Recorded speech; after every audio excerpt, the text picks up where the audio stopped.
در پرتو دستور و سپارش‌های اساسگذار صلح و وحدت ملی پیشوای ملت پرزیدنت جمهوری تاجیکستان محترم امامعلی رحمان که در پیام سالانه‌شان درباره سمت‌های اساسی سیاست داخلی و خارجی جمهوری با مجلس عالی تاجیکستان ارائه نمودند، در ناحیه به نام شمس‌الدین شاهین در ملاقات با اشتراک اهل جماعتچی ناحیه، نمایندگان جماعت‌های دهات، کمیته‌های محله، تشکیلات‌های جمعیتی، رئیس ناحیه محتوای پیام رهبر دولت را شرح دادند. در معروضه عاید رشد فعالیت صاحبکاری، تشبث‌های سازنده از همه صاحبکاران در کارهای بنیادکاری و آبادانی محل، ساختمان انشاءات‌های اهمیت اجتماعی داشته، بنیاد کارخانه‌های استحصالی و فراهم آوردن جای‌های نو کاری، استفاده ثمرناک زمین‌های کشاورزی، بخشیده به استقبال ارزنده از جشن‌های ملی، جلب ساکنان به کارهای بنیادکاری و سازندگی، بنیاد و از نوسازی راه‌های محلی، پیشگیری شامل شوی جوانان به حزب حرکت‌های غیرقانونی، پیشگیری افراطگرایی و اکستریمیسم دینی، برای تربیت نمودن جوانان در رویه وطن‌دوستی، ترغیب دستاوردهای دوران صاحب استقلالی کشور محبوبمان،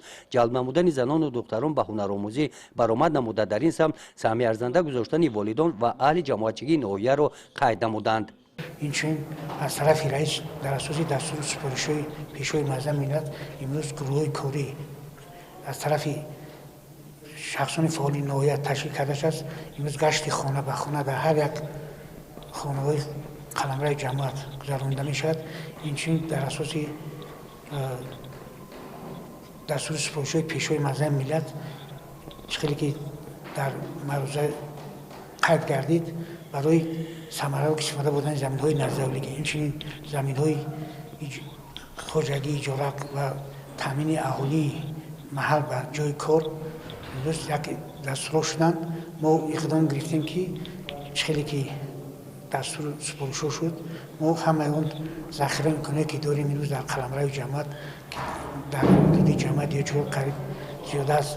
3000 گیگتر زمین موجود میشه. از این 10600 گیگتر زمین‌های کارم علمی، این چیز قریب 404 گیگتر زمین‌های نزدیکی است که مردم امروز اونها پورا و ثمره کشیدن دارند. از همه امکانات هم جمع‌آوری غله، هم میوه‌جات و خرید برای غنی کردن بازار استعمالی، خرید اهالی و ثبت برآمد بچه‌های سر زندگی مردم همه کوشش غیرت‌ها رو برآورده می‌کنیم.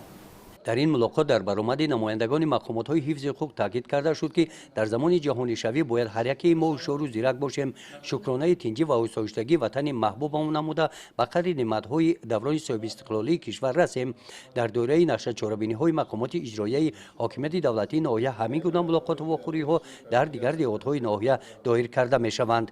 گزارش خواجه نظریف خدای نظر ظهروف از ناحیه به نام شمس‌الدین شاهین برای برنامه اطلاعاتی نوید.